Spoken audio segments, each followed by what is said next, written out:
ابراہیم کی آزمائش، امامت، ذریت، مقام ابراہیم، بیت، مصلی، طائفین، عاکفین، رکع سجود سے کیا مراد ہے، یہ اور بہت کچھ جانیں گے ہم اس ویڈیو میں۔ السلام علیکم ناظرین، جن آیتوں کو آج ہم سمجھیں گے وہ ہیں سورہ البقرہ آیت نمبر 124 اور 125۔ میں امید کرتا ہوں کہ آپ انہیں غور سے سنیں گے اور اپنی زندگی کو قرآن کے مطابق گزارنے کی کوشش کریں گے، کیونکہ قرآن اللہ تعالیٰ کی طرف سے نازل کردہ تمام انسانوں کے لیے ایک مکمل ضابطہ حیات ہے۔ ناظرین، یہ جو بات میں کہہ رہا ہوں اس کو ذرا کان لگا کر سنیں اور ٹھنڈے دل سے اس پر غور کیجئے۔ آپ کو خوب اچھی طرح سمجھ لینا چاہیے کہ اللہ کی یہ سب سے بڑی نعمت جس پر آپ شکر اور احسان مندی کا اظہار کرتے ہیں، اس کا حاصل ہونا اور حاصل نہ ہونا دونوں باتیں علم پر موقوف ہیں۔ اگر علم نہ ہو تو یہ نعمت آدمی کو حاصل ہی نہیں ہو سکتی، اور اگر تھوڑی بہت حاصل ہو بھی جائے تو جہالت کی بنا پر ہر وقت یہ خطرہ ہے کہ یہ عظیم و شان نعمت اس کے ہاتھ سے چلی نہ جائے۔ محض نادانی کی بنا پر وہ اپنے نزدیک یہ سمجھتا رہے گا کہ میں ابھی تک مسلمان ہوں، حالانکہ در حقیقت وہ مسلمان نہ ہوگا۔ بڑھتے ہیں اپنے سبق کی طرف اور پڑھتے ہیں سورہ البقرہ آیت نمبر 124۔ میرے پاس اس وقت محمد حنیف صاحب کا ترجمہ ہے، پہلے اسے پڑھتے ہیں۔ اور جب ابراہیم کو ان کے رب نے چند باتوں میں آزمایا تو وہ ان میں پورے اترے۔ اللہ تعالیٰ نے فرمایا کہ میں نے تمہیں انسانوں کا امام پیشوا بنا دیا۔ انہوں نے عرض کی اور میری اولاد میں سے بھی؟ فرمایا میرا وعدہ ظالموں کے لیے نہیں ہے۔ آج دیکھتے ہیں کہ یہاں بات کیا ہو رہی ہے۔ وَإِذِ ابْتَلَىٰ، اور جب مبتلا کیا یا مبتلا ہوئے، ابراہیم کو، ربہ، اس کے رب نے، بکلمات، کلمات کو، فَأَتَمَّهُنَّ، پس اس نے انہیں پورا کیا۔ قَالَ إِنِّي جَاعِلُكَ، کہا بے شک میں تجھے بنا رہا ہوں، لِلنَّاسِ، لوگوں کے لیے، اماماً، ایک رہنما۔ قَالَ وَمِن ذُرِّيَّتِي، کہا اور وہ جو میرے پھیلانے والے ہیں۔ قَالَ، کہا لَا يَنَالُ، نہیں پہنچتا، عہد الظالمین، ظلم کرنے والوں کو۔ تو اس آیت میں واضح ہدایت جو ملی وہ یہ ہے کہ اور جب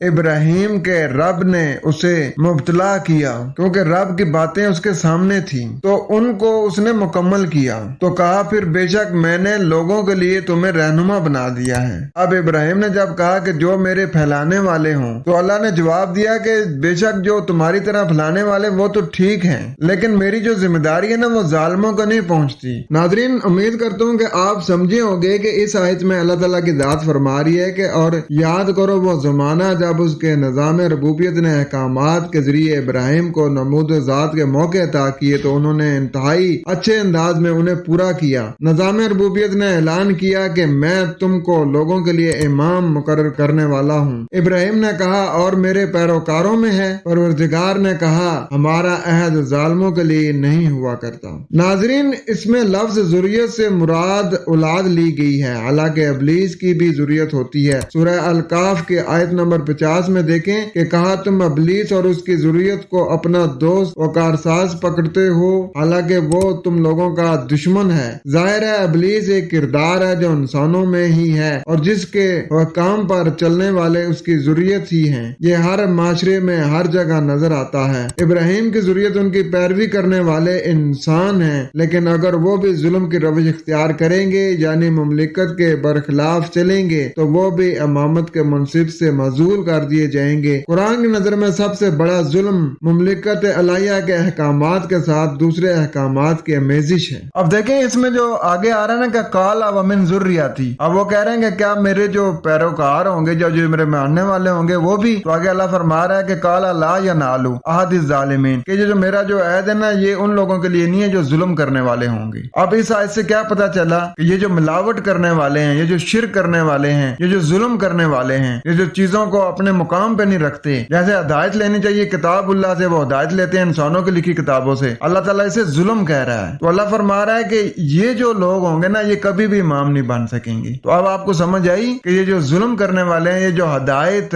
انسانوں کی لکھی کتابوں سے لینے والے ہیں، یہ کبھی بھی امام نہیں بن سکیں گے۔ امام وہی بنے گا جو خالص قرآن کو فالو کرے گا۔ اب देखें मजहब क्या करता है। मजहब कुरान करीम के ऐसे अल्फाज उठाता है और फिर अपने फिरके अपनी जमात में फिर लोगों को इमाम बना देता है। अब जैसे हमारे अहले तशी में इमाम है, अब जैसे हमारे इमाम अबू हनीफा, इमाम मुस्लिम, इमाम तिरमिज़ी, इमाम अबू दाऊद, इमाम नसाई, इमाम मालिक हो गया है, इमाम अहमद बिन हंबल हो गया। अब देखें ना, इमाम बनाए हैं ना उन्होंने, कुरान को जो कुरान कह रहा है उसको साइड पे करके अपने इन्होंने इमाम बना दिए। ये है मजहब, ये सोचने समझने की सलाहियत को बंद कर देता है, ये पाँव में ऐसी बेड़ियां डाल देता है कि बंदा अपने मजहब को छोड़ ही नहीं सकता, अपने फिरके में ही मर जाता है। और आगे आयत नंबर 25, और जब हमने इस घर यानी काबा को लोगों के लिए मरकज और अमन की जगह बनाया और हुक्म दिया कि तुम मुकाम इब्राहिम को सलात अदा करने की जगह बनाओ, और हमने इब्राहिम और इस्माइल से अहद लिया कि तुम मेरे घर को तवाफ, इत्तिकाफ और रुकू और सजूद करने वालों के लिए पाक रखो। अब देखें, मोहम्मद हनीफ साहब ने सलात का तर्जमा सलात ही नीचे कर दिया, तर्जमा नहीं किया, जबकि दूसरे मुतरजमीन ने सलात का तर्जमा नमाज किया हुआ है। दूसरे मुतरजमीन तर्जमा करते हैं कि मुकाम इब्राहिम को नमाज की जगह बना लो, और मोहम्मद हनीफ साहब तर्जमा करते हैं कि सलात अदा करने की जगह बनाओ। और देखें, आगे के मुकाम इब्राहिम को भी एक जगह बना दिया है, और फिर ये भी कह रहे हैं कि इब्राहिम और इस्माइल मेरे घर को पाक रखें। तो क्या घर भी नापाक और पाक होता रहता है? आइए देखते हैं कि यहाँ हिदायत हमें क्या मिल रही है। वाइस जअलनल बैता, और जब हमने बनाया किताब को लोगों के लिए जमा होने की जगह, इसे आप ऐसे भी कह सकते हैं मसाबता लिन्नास व अमना,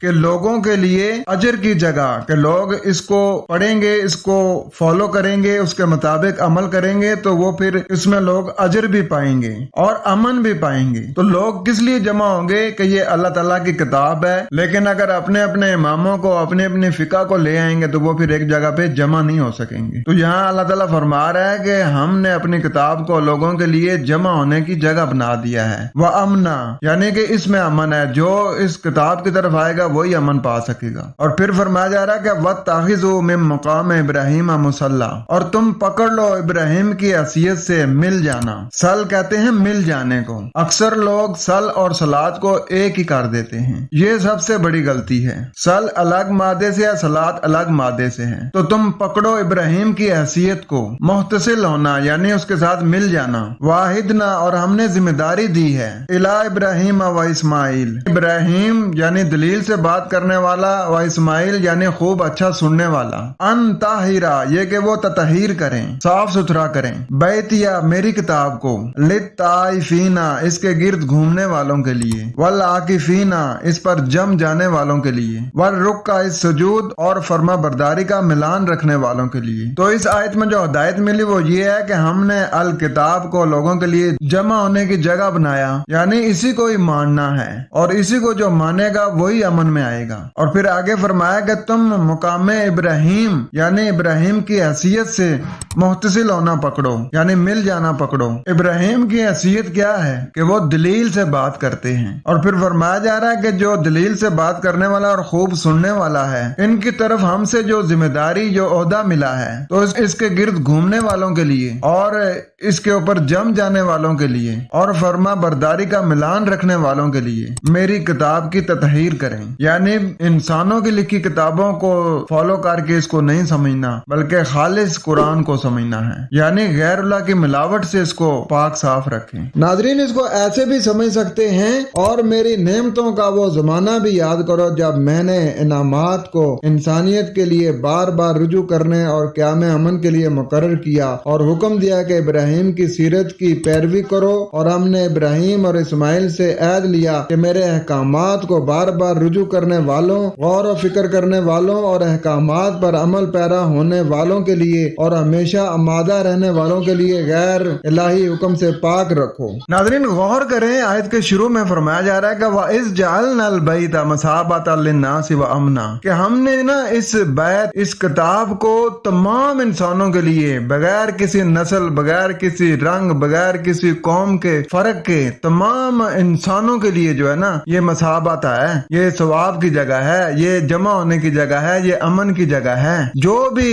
इसको फॉलो करना शुरू हो जाएगा, इसको पकड़ लेगा मजबूती से इस किताब को, वो अमन में आ जाएगा। अब देखें, जिसको इन्होंने बैत बनाया हुआ है, जिसके गिर्द ये जमा होते हैं, तो नजरिया तो उनका वहां भी एक नहीं होता। जो बरेलवी हैं वो छुप के अलहदा अपनी नमाज पढ़ रहे होते हैं, ये अरबियों के पीछे नमाज नहीं पढ़ते, कहते हैं जी वो तो वाबी हैं, जी वो तो जन्मी हैं, जी उनके पीछे हम नमाज नहीं पढ़ते हैं। तो हर फिरका वहां जाके अपने अलहदा एक जमात खड़ी करता है, वहां नमाज पढ़ता है। तो ये फिर वो आइडियोलॉजी तो ना हुई। और आगे जो फरमाया जा रहा है कि वत्ताखिज़ू मिन मुकाम इब्राहीम मुसल्ला, ये जो इब्राहिम का जो मुकाम था ना, जो उनकी हैसियत है ना, जो उसके साथ तुम मिल जाओ। और आगे देखे फरमाया जा रहा है कि वाहिद ना, जो लोग इस किताब में मिलावट करते हैं ना, उन लोगों को रोकना है। और ये किन लोगों के लिए रोकना है? लिताइफीना, जो लोग इसी किताब के गिर्द तवाफ करते हैं, जो लोग इसी किताब के गिर्द जमा रहते हैं। वल आकिफीना, जो इसी के ऊपर जमे हुए हैं, और जो लोग इसी किताब के ऊपर ही वर्रुक का सजूद किए हुए हैं। यानी इसको जितने भी बातिल अकायद हैं, बातिल नजरियात हैं, मजहबी जो अकायद हैं, उनसे इसको पाक रखना है। वो अकायद जो मजाहिब के पैदा करदा होते हैं। यहाँ पर फिजिकली क्लीनेस की बात नहीं हो रही है। ये कुरान हमें उसी तरीके से समझाता है जिस तरीके से हम एक दूसरे को अपनी बात मिसालें दे के समझाते हैं। बकाया तो देखेंगे, वो जो कुत्ता है उसके बारे में भी आपने देखा होगा या सुना होगा कि वो भी जहाँ बैठने लगता है पहले उस जगह को साफ करता है, फिर वहां पर बैठता है। तो इंसान तो फिर डेफिनेटली सफाई पसंद है, चाहे वो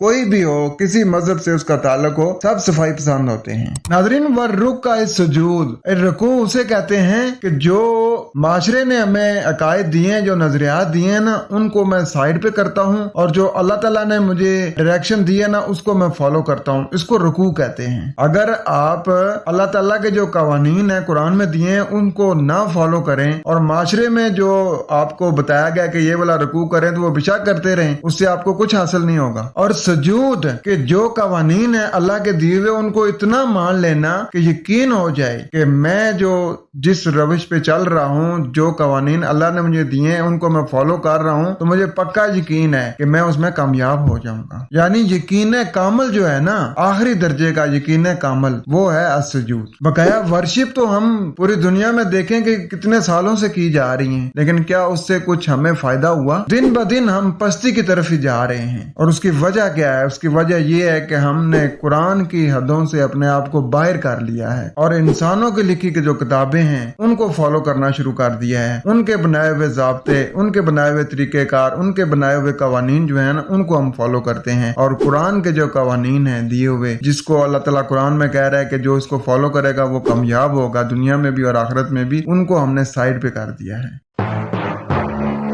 कुरान का असूल सुम्मा तफक्करून अफला ताक़िलून, तुम क्यों नहीं कुरान पे गौर फिक्र करते? खुश रहें, कुरान के साथ रहें। वस्सलाम।